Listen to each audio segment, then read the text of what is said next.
Well, I just came back from the year 2045. Guess what? The world still sucks. But you know what doesn't suck? Back to the Future. Alright? Yeah. It's the best intro you're gonna get. Now, I am excited to talk to you about Back to the Future. It is actually one of my favourite films. Got my information media just here.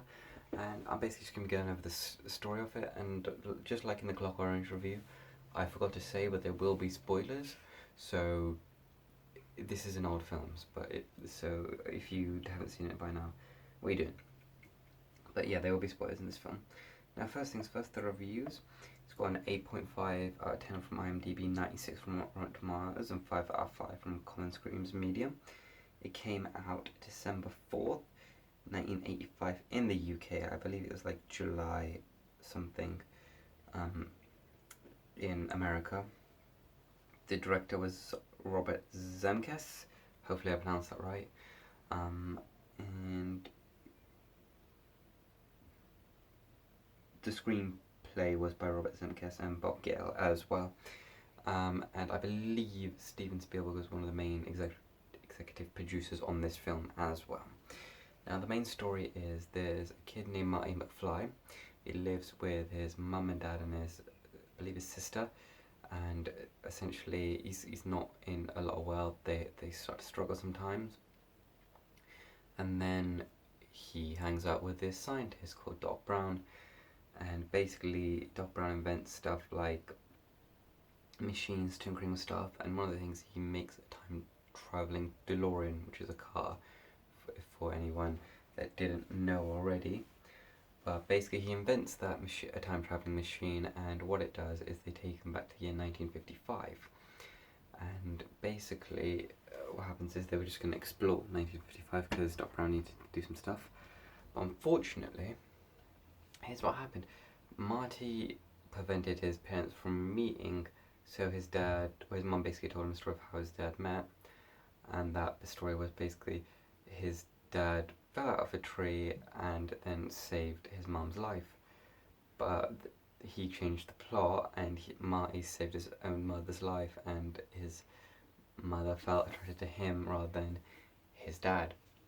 Now, I know, a bit strange. So during the plot, he has to try and get his parents back together from 1955 before they can head back to reality. And essentially that's where the plot goes along. He keeps trying to help his dad impress his mum, essentially. Constantly, Doc Brown is constantly working on this time machine and figuring other stuff out. And the main point of it is eventually his mum and dad will get together after Marty sets things up, and he helps his dad overcome his school bully as well. So he makes his dad confident enough that he could stand up to Biff, which is his dad's bully, essentially. Now, it's honestly an incredible film. I'm probably not doing it as much justice. This is my second time recording because I think I forgot the plot at one point, but it's honestly an amazing film. And once he gets back home, his life is actually better because his dad stood up to his childhood bully. And just before then, he needs to get the time traveling DeLorean work because they have no idea how to charge it.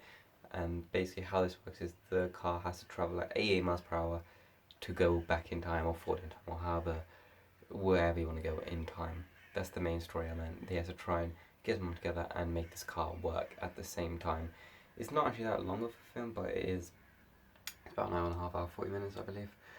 But it is actually a really good film if you have a chance to watch it. Now, there are two others, the two sequels, Back to the Future 2 and 3. Now, I'm not going to be covering those just because I'd rather not do sequels. I'd rather just do the main films each time, because normally they are the best. If there are occasions where the sequel is better, or if I need to talk about a sequel, then I will, rather than the main film. But I'm just going to tell you these ones. I think the first one is just slightly better than the second one, and the third one drops down a tiny bit, but it's still pretty good, still worth a watch. And it says here all together, if you watched all three, it'd be about 5,041 minutes. So if you got an afternoon of nothing, just watch all three films at once. Why not?